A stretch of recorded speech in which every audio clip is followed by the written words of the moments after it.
बिस्मिल्लाहिर्रहमानिर्रहीम। अस्सलाम वालेकुम students, you are watching conceptual learning with Nasir Abbasi.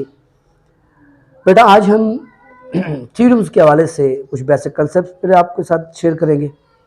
ये बेसिक कंसेप्ट आप सीखेंगे तो उसके बाद ही आप थ्योरम्स जो आगे आपने पढ़ने हैं आपके चैप्टर 10 to 16 क्लास 9th के चैप्टर 10 to 16 कम बेश 23 थ्योरम्स बनते हैं, तो वो आपको सही तरीके से समझ आ जाएंगे।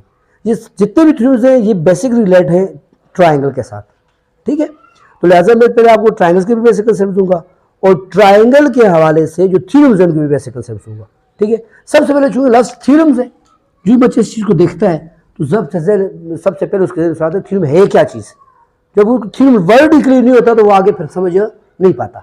ऐसा बेटा सबसे पहले आप समझे थ्योरम क्या चीज़ है, ठीक है। थ्योरम, इसकी डिफिनेशन यूं की गई है, हम कहते हैं जी थ्योरम्स आर लॉजिकल स्टेटमेंट्स। क्या कहते हैं बेटा? लॉजिकल स्टेटमेंट्स, ठीक है। विच आर प्रूव्ड, जो साबित किए जाते हैं बाय पोस्टुलेट्स एंड एक्सियम्स, ठीक है बेटा। थ्योरम्स वो लॉजिकल स्टेटमेंट्स है, लॉजिकल कहते हैं ऐसी स्टेट जो डीप होती है। एक तो जी वो ही इज अ बॉय, ये सिंपल सेंटेंस है, इसके अंदर कोई डीपनेस नहीं है। Light travels in straight path, light सीधे रास्ते में ट्रेवल करती है, ये एक लॉजिकल स्टेटमेंट है, ये एक साइंटिफिक स्टेटमेंट है। इसके लिए आपको एक्सपेरिमेंट करना पड़ेगा, हाइपोथेसिस करना पड़ेगा, ऑब्जर्वेशन करनी पड़ेगी, ठीक है। तो बिल्कुल इस तरह बेटा लॉजिकल स्टेटमेंट्स का वही कंसेप्ट है जो आपने एक साइंस की डिफिनेशन का थ्योरी को पढ़ा है, मीन डीप स्टेटमेंट। आगे हमने कहा इनको क्या की जाती है, थ्योरम्स के अंदर प्रूव किया जाता है। आपने देखा होगा प्रूव करते हैं मुझे। अब प्रूव करने का पैटर्न भी मैं डिस्कस करूंगा कि क्या पैटर्न है, किससे प्रूव किया जाता है, लेकिन उससे पहले कैसे प्रूव किया जाता है उस पर तो हम बात करेंगे। लेकिन किन केस में प्रूव किया जाता है उस पर दो चीजें, एक है पोस्टुलेट्स, एक एक्सियम्स। और आपके सब पोस्टुलेट्स क्या चीज है, एक्सियम क्या चीज है, इस पर थोड़ी सोल्यूशन डालता हूं। सबसे पहले एक्सियम सीखे, पोस्टुलेट्स ऑटोमेटिक सीख जाएंगे। एक्सियम्स जो है भाई ये बेटा ये रूल्स है, क्या है? रूल्स, लॉज है, कोई भी कह सकते हैं, प्रिंसिपल्स है, ठीक है। Rules, laws, principles. कौन से रूल्स, लॉज, प्रिंसिपल? फार्मूलाज के, थ्योरी के, जो भी के, समझ? वो रूल्स, वो लॉज, वो प्रिंसिपल, वो फार्मूले जिनका ताल्लुक, विच आर कंसर्न्ड, ठीक है, to all branches of mathematics, all branches of mathematics, जिनका ताल्लुक तमाम ब्रांचेस के साथ होता है, जो एक खास के ब्रांच के साथ मखसूस नहीं होते। जैसे आप कहते हैं a plus B whole square is equal to a square plus B square plus 2ab, ये आप अलजेब्रा में भी यूज करते हैं। यही प्रॉपर्टी आप, यही फार्मूला आप सेट्स के अंदर भी यूज कर सकते हैं, यही आप मैट्रिसेस के अंदर भी यूज कर सकते हैं। कम्यूटेटिव प्रॉपर्टी रियल नंबर में भी यूज होती है, कम्प्लेक्स नंबर में भी यूज होती है, ठीक है बेटा। यही प्रॉपर्टीज मैट्रिसेस में भी आपने यूज की, यही प्रॉपर्टी आपने सेट्स के अंदर भी यूज करते हैं। तो ऐसे रूल्स, ऐसे लॉज जिनका ताल्लुक तमाम ब्रांचेस के साथ होता है, ठीक है बेटा, उनको क्या कहा जाता है? एक्सियम्स। मैं कह रहा हूं थोड़ा बैठा हुआ है लेकिन कोशिश करूंगा कि आपको बात समझा दूं। और दूसरी चीज है पोस्टुलेट्स। क्या है बेटा? पोस्टुलेट्स। ये भी रूल्स हैं, ये भी लॉज हैं, ये भी प्रिंसिपल्स हैं, लेकिन ये these are only concerned to specific branch. इनका ताल्लुक खास उसी ब्रांच के साथ होता है और ब्रांच के साथ नहीं होता। आपके ये सारे एग्जांपल थे। मिसाल के तौर पे मैं आपको एक मिसाल दे देता हूं। आप कहते हो A is subset of B। अब A सबसेट ऑफ B ये क्या है? ये एक रूल है, ठीक है। And B subset of A, let's suppose, then A is improper subset of B। ये मैंने ऐसे एक सेट का आपको रूल बता दिया। अब इसका ताल्लुक सिर्फ सेट्स के साथ है और किसी ब्रांच के साथ नहीं है। जैसे मैं ज्योमेट्री का प्लेथर पोस्टुलेट का जिक्र करूं, मैं पाइथागोरस थ्योरम का इस्तेमाल करूं। अब ये पाइथागोरस थ्योरम जो है ये इसका ताल्लुक सिर्फ किसके साथ है? ज्योमेट्री के साथ है। इसका ताल्लुक सिर्फ किसके साथ है? सेट्स के साथ है, ठीक है। आपके तो A cross B is not equal to B cross A। Class 9 chapter 1 में आप मैट्रिक्स पढ़े ना, कि आपने कहा कम्यूटेटिव प्रॉपर्टी जो है ऑफ मल्टीप्लिकेशन, ये मैट्रिक्स में नहीं पाई जाती। ये नहीं पाए जाने रिवाज से मैट्रिक्स के साथ मखसूस है। आपके तो क्रैमर रूल का ताल्लुक सिर्फ किसके साथ है? मैट्रिसेस के साथ है। तो ऐसे रूल्स, ऐसे लॉज जिनका ताल्लुक एक खास ब्रांच के साथ होता है उन्हें पास्चुलेट्स कहा जाता है। क्या कहा जाता है बेटा? पास्चुलेट्स कहा जाता है। ठीक है, अब आपने क्या करना है, ऐसे पास्चुलेट्स को जिनका ताल्लुक से ज्योमेट्री के साथ होगा और ऐसे पास्चुलेट्स को जिनका ताल्लुक से तमाम ब्रांचेस के साथ होगा, उनके जरिए से आप मुख्तलिफ लॉजिकल स्टेटमेंट्स को प्रूव करोगे। अच्छा बेटा, अभी तक मैंने आपको एक्सियम्स और पास्चुलेट्स के बारे में बताया। ये बात तो आपको क्लियर हो चुकी होगी कि थ्योरम्स वो स्टेटमेंट्स हैं जिनको हम प्रूव करते हैं। थ्योरम को आप प्रूव करते हैं ना, ठीक है। अब कैसे प्रूव करते हैं? इन दोनों के जरिए से। अब ये दोनों क्या है, इस पर मैंने रोशनी डाल दी है। अब अगली बात की तरफ बढ़ते हैं कि अब हमने ये जो चैप्टर 10 जो आपका आज का टॉपिक है, इसके अंदर और आगे भी जाकर जितने थ्योरम्स आप करेंगे उनके अंदर कौन से ज्यादा पोस्टुलेट्स को, थ्योरम्स को और एक्सियम्स को यूज करना है, जिनके जरिए से हमने आगे बहुत से थ्योरम को प्रूव करना है। तो मैंने आपको भी कुछ देर पहले कहा कि जितनी भी आपके थ्योरम्स हैं फ्रॉम चैप्टर 10 टू चैप्टर 16, चाहे वो पैराग्राम के थ्योरम्स हैं, ठीक है, चाहे वो रेक्टेंगल्स के, चाहे वो स्क्वायर के, चाहे वो आपके पास सिमिलरिटीज के, वो सारे के साथ कांग्रुएंसी के, उनका ताल्लुक ट्राइंगल के साथ है। किसके साथ है बेटा? ट्राइंगल के साथ। और ट्राइंगल में भी ज्यादा आप यूज करेंगे राइट एंगल ट्राइंगल, लेकिन वो हम आपको बाद में बताएंगे। सिर्फ पहले आपको बताता हूँ ट्राइंगल क्या चीज होती है और ट्राइंगल्स की कैसे हम किस तरह हम ट्राइंगल्स के जरिए से थ्योरम्स को, मुख्तलिफ थ्योरम्स को जो आपको दी जाएंगे प्रूव करेंगे। ठीक है, थोड़ा सा आप इसको गौर से देखिएगा, तवज्जो कीजिएगा। जितनी बात तवज्जो से आप सुनेंगे बेटा उतनी आपको समझ आएगी। मैंने आपको 1000 बार कहा हुआ कि पढ़ाना कमाल नहीं है, पढ़ना कमाल है। जितनी आपकी फोकस होगा, जितनी आपकी कंसंट्रेशन होगी, बेटा आपकी बात समझ आएगी। देखिए जी, मैं सिंपल एक ट्राइंगल ड्रा कर देता हूँ। वैसे आपको पता है ट्राइंगल 3 तरह की होती है, नाम 6 तरह के होते हैं। ये मैंने एक ट्राइंगल ड्रा कर दिया, ठीक है। अगर इसकी जरूरत नहीं कि ये हर ट्राइंगल आइसोसेलेस हो या इक्विलैटरल हो या आपके पास वो स्केलिन हो, ठीक है।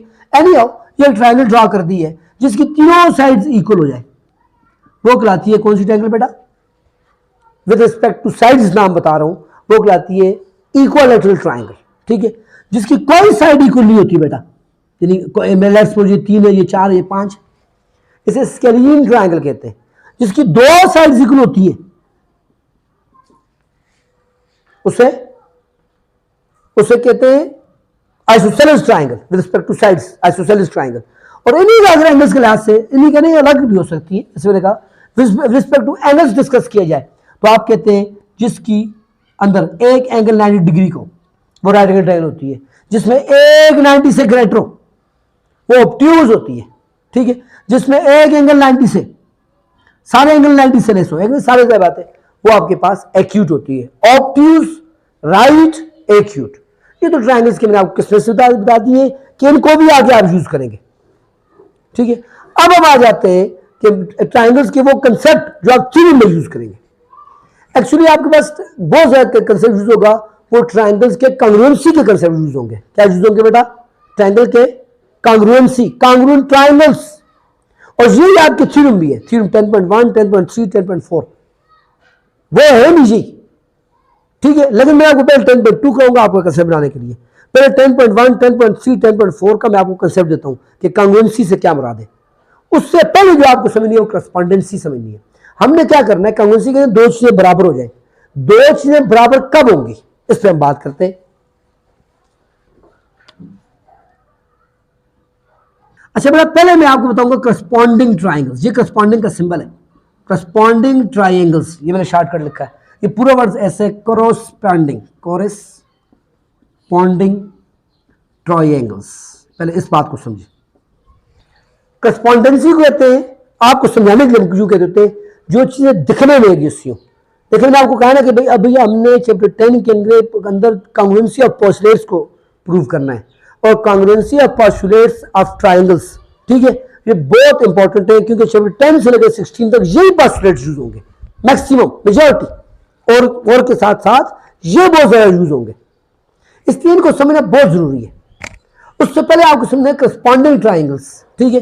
यानी 2 ट्राइंगल्स कब करस्पॉन्डिंग होंगी, तो जाहिर बात है 2 ट्राइंगल्स कब करस्पॉन्डिंग होंगी, जब वो दिखने में होंगी। देखिए मैंने आपके सामने एक ट्राइंगल रखी है, एक ABC, एक ट्राइंगल रखी है DES, एक और ट्राइंगल ले लेता हूं मिसाल के तौर पर तो बिल्कुल चेंज करते ताकि आपको बात समझ आ जाए। ये इसको नाम दे दो पी क्यू आर। मुझे आप बताएं इनमें कौन सी ट्रायंगल दिखने में एक जैसी लग रही है? बताएं। एबीसी और डीएफ, एबीसी और क्या एबीसी पी क्यू आर के बराबर है? नहीं है ना। एबीसी पी क्यू आर के बराबर नहीं है। ये क्यों बराबर नहीं है? क्योंकि दिखने में एक जैसी नहीं है। जब कोई चीज दिखने में एक जैसी होती है तब वो जाके बराबर होने के उसके चांस होते हैं। जब वो दिखने में एक जैसी ना हो तो बराबर कैसे हो सकती है? लिहाजा हम ये कहेंगे ये दोनों ट्रायंगल दिखने में एक जैसी है, लिहाजा ये करस्पॉन्डिंग ट्रायंगल्स है। अगर ये करस्पॉन्डिंग ट्रायंगल्स है तो ये कांग्रुएंट भी हो सकती है, कांग्रुएंट भी हो सकती है। उस कांग्रुएंसी के 3 केस है। कितने केस है बेटा? 3। फिर उसके 2 सब 2 केसेस भी है, 2 सब केसेस भी है, वो भी बताता हूं आपको। पहले आपको बात समझाइए, ठीक है? यानी ये मुझे बताएं क्या triangle ABC triangle P Q R के करस्पॉन्डिंग है? नहीं है। क्या triangle DF triangle P Q R के करस्पॉन्डिंग है? नहीं है। क्या ट्रायंगल एबीसी ट्रायंगल डीएफ के करस्पॉन्डिंग है? समझ आ गई? करस्पॉन्डेंसी का मतलब दिखने में एक जैसी। अब इसमें जाहिर बात है कोई भी ट्रायंगल हो उसके कितने कंपोनेंट्स होते हैं? 6 होते हैं। 3 एंगल्स 3 साइड्स, 3 एंगल्स 3 साइड्स, ठीक है बेटा? अब जब वो 2 ट्रायंगल्स एक जैसी हैं दिखने में तो उनका हर एंगल हर साइड भी करस्पॉन्डिंग होना चाहिए। अब मैं आपसे क्वेश्चन कर रहा हूं, ठीक है? इसको हम मिटा देते हैं, ठीक है जी? इसको हमने अरेंज कर दिया। अब मेरा आपसे क्वेश्चन है, देखिए ये करस्पॉन्डेंसी का सिंबल है, ये भी आप बता दिए, ये करस्पॉन्डेंसी का सिंबल है। It is a symbol for correspondence, corresponding triangles. अब मैं आपसे सवाल कर रहा हूं, क्या ए बी साइड ये किसके करस्पॉन्डिंग है? यानी ये किसके बराबर आ रही है? डीएफ क्या आ रही है, डी क्या आ रही है, या ईएफ क्या आ रही है? डीएफ क्या आ रही है? शाबाश, ये इसे कहते हैं करस्पॉन्डेंसी। जब करस्पॉन्डेंस होगी 2 ट्रायंगल्स तो उनमें 1-1 करस्पॉन्डेंस होगी, हर इक्वल साइड हमको हम इसके ये भी करस्पॉन्डिंग डीएफ ले सकते हैं, ईएफ नहीं ले सकते। बीसी के करस्पॉन्डिंग क्या मुझे आप बताएं ना, मैं ईएफ ले सकता हूं? क्या ले सकता हूं? डी ले सकता हूं। शाबाश। इसे so on and so fourth. Let's suppose मैं एंगल एफ लेता हूं तो बताओ मुझे कौन सा एंगल लेना चाहिए? एंगल एफ के साथ कौन सा होना चाहिए? एंगल एफ के साथ एंगल ए होना चाहिए। शाबाश, ये इसे बोलते हैं करस्पॉन्डेंसी। जब इस तरह किसी भी ट्रायंगल के अंदर उसके 6 के 6 कंपोनेंट करस्पॉन्डिंग होंगे, क्या होंगे बेटा? करस्पॉन्डिंग होंगे, तो तब हम कहेंगे, और से देखो, तब हम कहेंगे triangle ABC has correspondence with triangle DEF. क्या कहेंगे बेटा? Triangle ABC has correspondence with triangle DEF. और सिंबॉलिकली ऐसे लिखेंगे, ये सिंबॉलिकली लिखने का तरीका है। क्लियर होगी बात? करस्पॉन्डेंसी क्लियर होगी। अब हम आ जाते हैं, जब 2 ट्रायंगल्स करस्पॉन्डिंग हो गई तो उसके बाद उन्हें क्या होना चाहिए बेटा? उन्हें कांग्रुएंट होना चाहिए। लेकिन कांग्रुएंट कब होगी? फिर उसके 3 केस है। कितने केस है? 3। Stop, start. जी बेटा देखिए, हमने 2 बातें पढ़ ली। ट्रायंगल करस्पॉन्डिंग कब होती है, समझ आ गई बात? अब मैं कहता हूं, मैं अब आपको बताता नहीं हूं, अब मैं डायरेक्ट कहूंगा लेट ट्रायंगल एबीसी। क्या कहा बेटा? Let triangle ABC has correspondence with triangle DF. और है या नहीं है बेटा? दिखने में जैसी है या नहीं है? है ना बेटा? अब अगली बात, अब ये करस्पॉन्डिंग है तो क्या ये कांग्रुएंट है? क्या ये कांग्रुएंट है? अब उसके 3 केस है। पहला केस कि लेट्स सपोज हमें ये बात पता है, देखो मैं फिर क्वेश्चन कर रहा हूं, किसी ट्रायंगल में कितने कंपोनेंट होते हैं? 6। कोई भी ट्रायंगल कब कांग्रुएंट होगी, होश से सुने, को ये जनरल बात है, फिर इसको हम आगे स्पेसिफाई करेंगे, क्लासिफाई करेंगे 1 bye 1।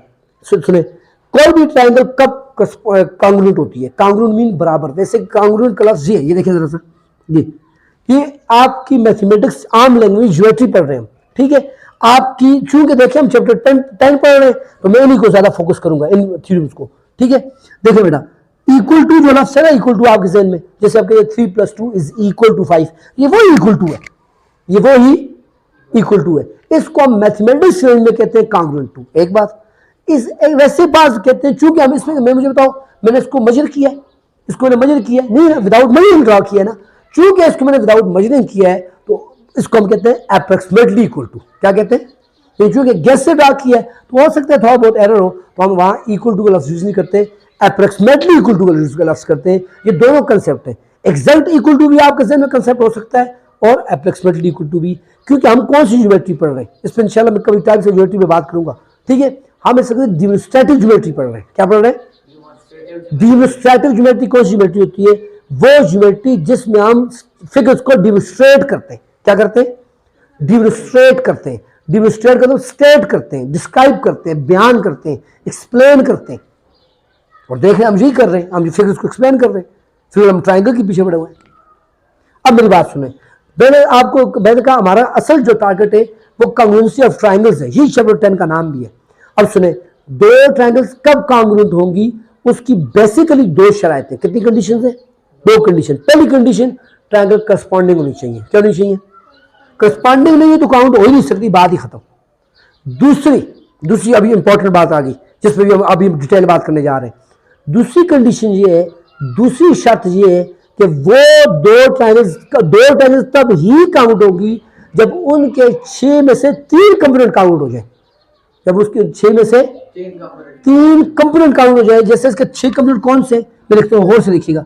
Angle A, angle B, angle C, ठीक है। साइड ए बी, हाँ जी बोलते जाओ, side B C, side A C, आपने बोलना है साथ साथ, ठीक है बेटा। साइड डी, साइड ई, हाँ जी, angle D, angle E, angle F, ठीक है। ई एफ, हाँ जी, हाँ डी एफ और डी एफ और डी। 6 कंपोनेंट जी आ गए, 6 कंपोनेंट जी आ गए। करस्पॉन्डेंसी जाहिर बात है, ए के मुकाबले डी आ रहा है, बी के मुकाबले में ई आ रहा है, सी के मुकाबले में एफ आ रहा है, करस्पॉन्डेंसी ये। तो अब मैंने आपको क्या कहा है कि जब किसी दो ट्रायंगल्स के 6 में से कोई 3 कंपोनेंट काउंट हो जाए, 6 में से कोई 3 कंपोनेंट काउंट हो जाए, तो वो ट्रायंगल्स कांग्रुएंट होंगी। वो ट्रायंगल्स क्या हो जाएंगी बेटा? कांग्रुएंट होंगी। अब कोई 3, मैं आपको इसमें तफसील बताता हूं, कोई 3 कंपोनेंट काउंट हो जाए तो वो ट्रायंगल्स कांग्रुएंट हो जाएंगी। इसका क्या मतलब? अच्छा, कांग्रुएंसी का मतलब क्या है कि भाई 3 तो मुझे पता है कांग्रुएंट है। लेट्स सपोज मैं कहता हूं ए बी काउंट है ई एफ के, बी सी काउंट है डी एफ के, ए सी काउंट है डी ई के। मुझे पता है ये तीनों साइड बराबर है, तो कंफर्म बात है फिर ये तीनों एंगल्स भी बराबर होंगे। अब गौर से सुनना, मुझे पता है 2 एंगल्स एक साइड कांग्रुएंट है, मुझे पता है 2 एंगल्स एक साइड काउंट है, तो कंफर्म बात है दोनों एंगल्स काउंट हो जाएंगी। या और आर, मैं मुख्तलिफ एग्जांपल दे रहा हूं। मुझे पता है 2 साइड्स एक एंगल बराबर है, 2 साइड एक एंगल बराबर है, यानी 2 साइड 2 करस्पॉन्डिंग साइड्स और एक करस्पॉन्डिंग एंगल, ठीक है, इनका पेयर ये बराबर है, तो कंफर्म बात है पूरी ट्रायंगल काउंट हो जाएंगी।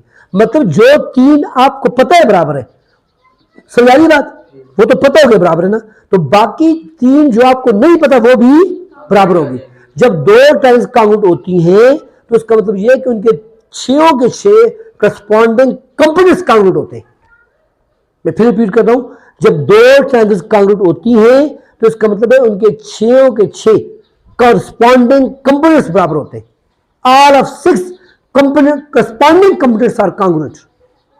अब इसमें मिलेंगे कि 3 केस हैं। देखिए सबसे पहले आपके जहन में आया होगा, मैं भी आपको बताता हूं। देखिए अब वो 3 केस क्या है, और से सुनिएगा। पहला केस ये है कि तीनों साइड काउंट हो। क्या काउंट बेटा, कैसे बोले सब बताओ। हमें पता है कि a triangle ABC has correspondence with triangle DEF। अब मैं कहता हूं let's suppose I know AB is congruent to EF, AB congruent DE। देखते जाना, ठीक है जी, कि उसके करस्पॉन्डिंग ही है। और मुझे पता है BC is congruent to EF, मुझे पता है, इसलिए बोलते जाओ बेटा DF। शाबाश, ये बात मुझे मालूम है। तो अब मैं कहूं कंफर्म बात है triangle ABC is congruent to triangle DEF। क्या कहा मैंने बेटा? देखा, ऊपर मैंने कहा करस्पॉन्डिंग है, नीचे मैंने कहा 3 साइड कांग्रुएंट है, तो मैंने लिखा इसकी बात पक्की है कि तीनों ये पूरी ट्राइंगल आपस में क्या हो जाएगी, कांग्रुएंट है। अब ये जो मैंने आपसे बात की ना कि किसी ट्रायंगल में अगर 3 साइड काउंट हो तो पूरी ट्रायंगल काउंट होती है। इस पोस्टुलेट का नाम है SSS पोस्टुलेट। क्या नाम है बेटा? Side side side postulate, triple S postulate. और ये पोस्टुलेट ऑफ कांग्रुएंसी है, ये पोस्टुलेट ऑफ जब हम बच्चों को postulate of congruency of triple S बताते हैं, एकदम उनके समझ में आता है ट्रिपल A पोस्टुलेट कौन सा है। हाँ जी, याद रखिएगा इसमें ट्रिपल A इंक्लूडेड नहीं है। कांग्रुएंसी हम कौन से पोस्टुलेट पढ़ रहे हैं? कांग्रुएंसी के कौन से पढ़ रहे हैं? लेकिन ट्रिपल A जब किसी ट्रायंगल के 3 एंगल काउंट हो तो जरूरी नहीं कि वो दोनों ट्रायंगल कांग्रुएंट हो, वो पोस्टुलेट ऑफ कांग्रुएंसी नहीं है। वो पोस्टुलेट ऑफ सिमिलरिटी है। क्या बेटा बोलो? पोस्टुलेट ऑफ सिमिलरिटी आप इसी क्लास मैथ में चैप्टर 14 में चैप्टर 14 में 314.4 पढ़ोगे। ठीक है बेटा, लिहाजा फिलहाल मैं पोस्टुलेट ऑफ सिमिलरिटी को डिस्कस नहीं करता। अब मैं अगली बात पे आता हूं, ठीक है, कि एक तो ये केस आ गया कि दो, देखो बेटा, तीनों साइड कांग्रुएंट। क्या केस आ गया? तीनों साइड कांग्रुएंट। क्या आएगा जी? तीनों साइड काउंट हो, ट्रायंगल काउंट होगी, इसको ट्रिपलेट पोस्टुलेट कहते हैं। इनको आगे हम यूज करेंगे, बहुत ज्यादा यूज करेंगे, इसलिए इनको बहुत सीखना जरूरी है। अब दूसरा केस सीखना जरा। दूसरा केस, अगर मुझे पता है किसी ट्रायंगल में दो साइड, क्या क्या है बेटा? ए बी डी, ये बहुत जरूरी है, अक्सर बच्चे इस पर कंफ्यूज होते हैं। अच्छा, क्योंकि इसको आपने समझना है अभी, क्योंकि इसमें मैं एक केस में दो केस डिस्कस करूंगा। मुझे पता है ए बी काउंट है, डी ई के, ए बी काउंट है, इस साथ देखो ए बी कहां है। अब मैं दूसरे कह रहा हूं बी सी काउंट है किसके? ई एफ के। मुझे बताओ ए बी बी सी, क्या कहा मैंने? A B B C. इसमें कॉमन वर्ड कौन सा है? बी। अब देख जरा, एंगल बी ले लेता हूं मैं। कौन सा ले लेता हूं? Angle B is congruent to side D side E F. Common word कौन सा है? ई। एंगल ले लेता हूं ई, ये angle B is count to angle E. ये क्या है? दो साइड्स। क्या है? और मैंने एक एंगल लिया, लेकिन कौन सा? Included angle. कौन सा एंगल लिया बेटा मैंने? इंक्लूडेड एंगल की पहचान क्या है? मैंने आपको बच्चा साथ साथ देखो कंसेप्ट दिया है, ट्रिक दी है कि इंक्लूडेड एंगल अक्सर मुझे कहते हैं कि हमें समझने से इंक्लूडेड एंगल कौन सा होता है, तो मैंने आपको ट्रिक दे दी। जो कॉमन वर्ड होता है वो इंक्लूडेड एंगल है। क्या क्या बेटा? वो इंक्लूडेड एंगल है। जब किसी ट्रायंगल की, और सुनना, दो साइड और इंक्लूडेड एंगल कांग्रुएंट हो तो वो पूरी ट्रायंगल कांग्रुएंट होती है। वो पूरी ट्रायंगल क्या होती है बेटा? कांग्रुएंट होती है। इसका नाम है SAS पोस्टुलेट। क्या नाम है बेटा? SAS।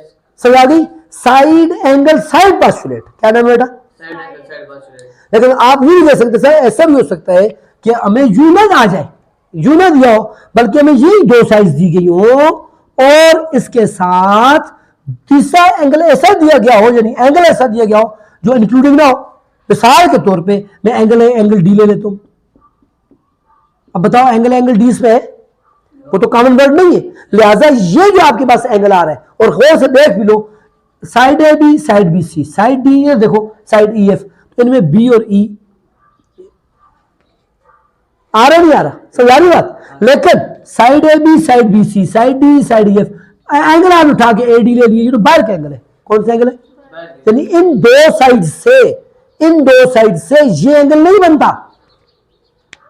Union of two rays is called angle. Union of two rays is called angle. तो इन दो रेस से, इन दो साइड से ये एंगल बनता है, इसलिए से बोलते हैं इंक्लूडेड एंगल। ये बात बच्चों को समझ नहीं आती, तब हम आसान लफ्जों में कह देते हैं कि भाई जो कॉमन वर्ड आ जाए तो वो इंक्लूडेड एंगल है, और नॉन कॉमन वर्ड आ जाए, क्या आ जाए? यानी जो इन दोनों में कॉमन नहीं है, फिर बोलते हैं एक्सक्लूडेड एंगल। क्या बोलते हैं बेटा? एक्सक्लूडेड, ई एक्स, एक्सक्लूडेड, नॉन इंक्लूडेड। क्या बोलते हैं? फिर ये पोस्टुलेट SAS नहीं रहता, बल्कि ये बन जाता है SSA। क्या बोलते हैं बेटा? इसे SSA पोस्टुलेट भी कहते हैं, या इसको ASS पोस्टुलेट भी कहते हैं। क्या कहते हैं बेटा? AS पोस्टुलेट भी कहते हैं। ठीक है, अब इसमें इसी पोस्टुलेट के कोई पोस्टुलेट बताता हूँ, वो उसके अंदर है, जो वो बताता हूँ, वो HS का कंसेप्ट भी देता हूँ मैं आपको। ठीक है, वो ASA में, वो पहले बताता हूँ। ये क्लियर हो गया? ये क्लियर हो गया आपको? SAS, SSA, ASS, इसके दो नाम है। SSA के या SS बात एक ही है। SAS दो साइड्स इंक्लूडेड एंगल, दो side non included angle. Clear हो गया बात? ठीक है जी।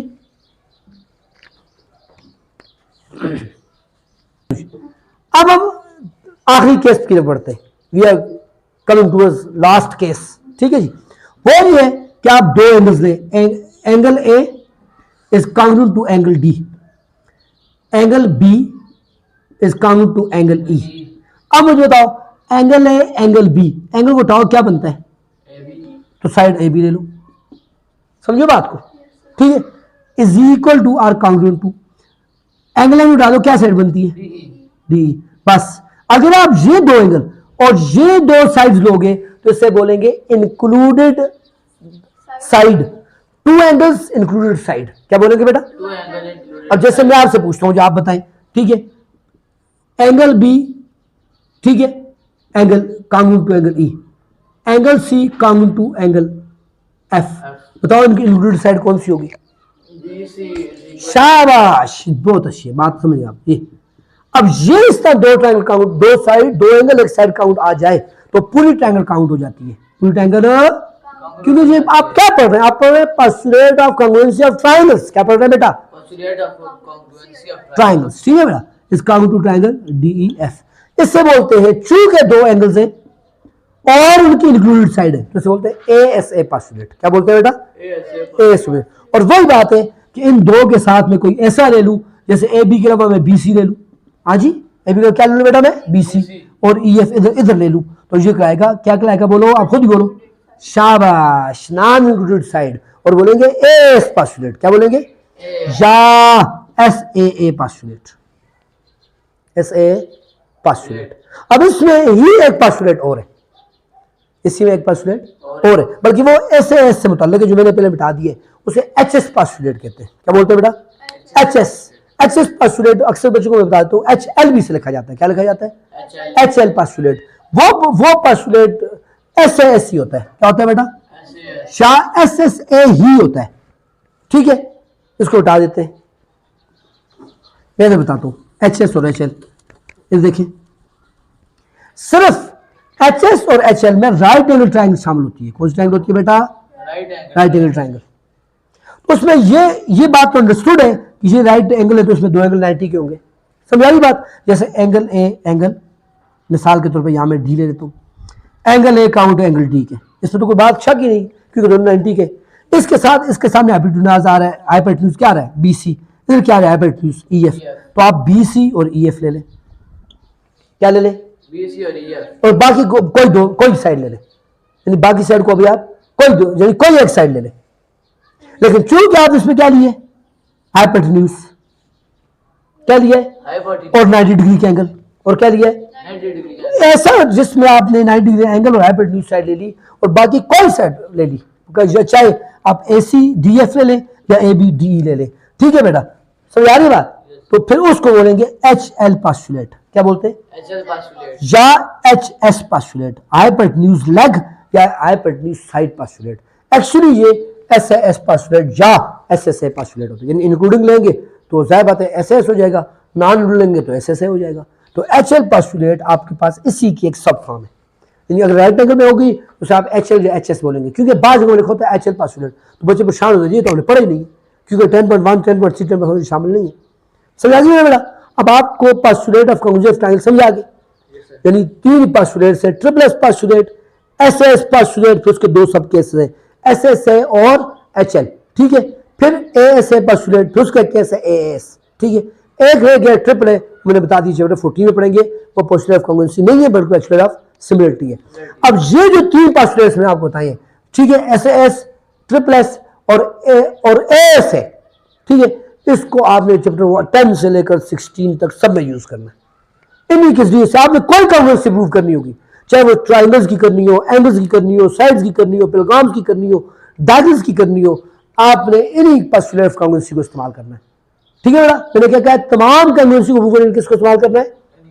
इन रहे। अब पेलग्राम को आप करेंगे, आगे जाके बहुत कुछ उसके को करेंगे, जितने को करेंगे इसी को यूज करेंगे, बहुत से आपने कंसेप्ट यूज करने, हत्ता कि आपने आगे जाके सिमिलरिटी को भी प्रूव करना है तो इसी को भी उसमें आप इंक्लूड करेंगे, आप खुद देख लेंगे। अब मैं आपको ये बताने के लिए ये पोस्टुलेट आगे बहुत यूज होते हैं, मैं आपको पहले 10.2 कहूंगा, फिर ये जो आपके पास 10.1 है ना, वो 10.3 जो है और 10.4 जो है वो आपके पास इन थ्योरम्स का प्रूव है, इन थ्योरम्स का प्रूव है। एक असूल में आपको पहले बताया तो याद रखिएगा, आप किसी भी थ्योरम को, मेरी बात समझ आ रही है, किसी भी थ्योरम को प्रूव करेंगे, लेट्स सपोज आपको कहते हैं आप ट्रिपलेस पोस्टुलेट को प्रूव करें, किसको प्रूव करें? ट्रिपलेस। तो उसमें आप ट्रिपलेस यूज नहीं कर सकते, ट्रिपलेस थ्योरम यूज। अच्छा, एक और अक्सर मुझे क्वेश्चन करते हैं, सर पोस्टुलेट और थ्योरम में क्या फर्क है? पोस्टुलेट थ्योरम में ये बड़ी अच्छी बात मुझे याद आ गई, ये बड़ी कीमती बात है। थ्योरम्स एक्चुअली पोस्टुलेट्स ही होते हैं, ठीक है? क्या होते हैं? थ्योरम की एक तारीफ ये भी है, proved postulates are called theorem, proved postulates are called theorem. लेकिन याद रखिएगा, अच्छा जी, अक्सर एक बच्चों की तरफ से क्वेश्चन आता है जो मैंने अभी आपको कहा कि भाई थ्योरम्स और पोस्टुलेट में क्या फर्क है? क्या कहा बेटा? थ्योरम और postulate, what is difference between theorem and postulates? तो मैं ये बता रहा था, तो मैंने कहा भाई याद रखिएगा थ्योरम जो है थ्योरम, ये पोस्टुलेट्स है, क्योंकि आगे मैंने आपको ना भाई triple S S postulate, triple S postulate, हाँ जी ए एस ए पोस्टुलेट्स, तो ये एक्चुअली थ्योरम्स है ना, आपने प्रूव करते ना। तो मैंने भी आपको क्या कहा, proved postulates are called theorem. तो फिर पोस्टुलेट्स क्या है? एक्चुअली ज्योमेट्री के अंदर हर पोस्टुलेट प्रूव नहीं है, ठीक है। देखिए थ्योरम कंफर्म बात है पोस्टुलेट से, ऑल थ्योरम्स आर पोस्टुलेट्स। क्या बेटा? All theorems are postulates, but all postulates are not theorem, क्योंकि थ्योरम वो सारे पोस्टुलेट्स जिनको प्रूव कर लिया जाता है। क्या बेटा? वो सारे पोस्टुलेट्स जिनको प्रूव कर लिया जाता है उनको थ्योरम कहा जाता है। उनको क्या कहा जाता है बेटा? थ्योरम। लेकिन थ्योरम खुद जो पोस्टुलेट्स है दे मे और मे नॉट बी प्रूव्ड। क्या कहा बेटा? बोलो। दे मे और मे नॉट बी प्रूव्ड। ये साबित हो भी सकते हो, साबित नहीं भी हो सकते। मिसाल के तौर पर मुझे बताइए ज्योमेट्री कहां से स्टार्ट होती है? ज्योमेट्री कहां से स्टार्ट होती है? Geometry starts from point. Geometry starts from point, क्योंकि पॉइंट होगी तो लाइन होगी, लाइन होगी तो फिर उसके आगे शेप्स होंगी, एंगल्स होंगे, फिर ट्राइंगल्स होंगी, फिर पेंटागन्स होंगी, ट्रेपेजियम होगा, सब कुछ होगा। अब मुझे बताओ पॉइंट ही नहीं है तो उसके बाद आप कुछ कर सकते हैं? अब पॉइंट क्या है? Point is a postulate. Point को आज तक कोई डिफाइन नहीं कर सका, पॉइंट की कोई डिफिनेशन नहीं है, पॉइंट इज नो डिफिनेशन। अब point is a postulate, point is not a theorem. अब पॉइंट की एक डिफिनेशन ये की जाती है जी, dimensionless dot is called point. तो ये कोई डिफिनेशन नहीं है कि डायमेंशनलेस डॉट जिसकी कोई डायमेंशन ना हो तो वो पॉइंट होता है। और उसकी लेंथ क्या है, विड्थ क्या है, हाइट क्या है, आप डिफाइन कर सकते हैं? You can not define point, ठीक है। As a point is a postulate, it is not a theorem. एक और बात कर लेते हैं, प्लेन। क्या कहते हैं? Plane is still undefined. आप कहते हैं X Y plane, X Y Z plane, आप उसको उसकी डायरेक्शन, उसकी लेंथ कितनी है, विड्थ कितनी है, हाइट कितनी, बता सकते हैं आप? नहीं बता सकते। तो इट इज आल्सो अनडिफाइंड। अब plane is also a postulate, ठीक है। तो पोस्टुलेट्स वो स्टेटमेंट्स हैं जो डिफाइन हो भी सकती हैं और नहीं भी हो सकती, जैसे पॉइंट और प्लेन अनडिफाइंड है, जैसे S S postulate, triple S postulate, ये डिफाइंड है। मिसाल तो triple A postulate of similarity, वो डिफाइंड है, और भी उससे आप डिफाइंड बातें करेंगे। पाइथागोरस थ्योरम, उससे आप पोस्टुलेट भी कर सकते हैं। समझ आ गई बात? ये मेन डिफरेंस है। अब मैंने पूरी बात का खुलासा करता हूँ।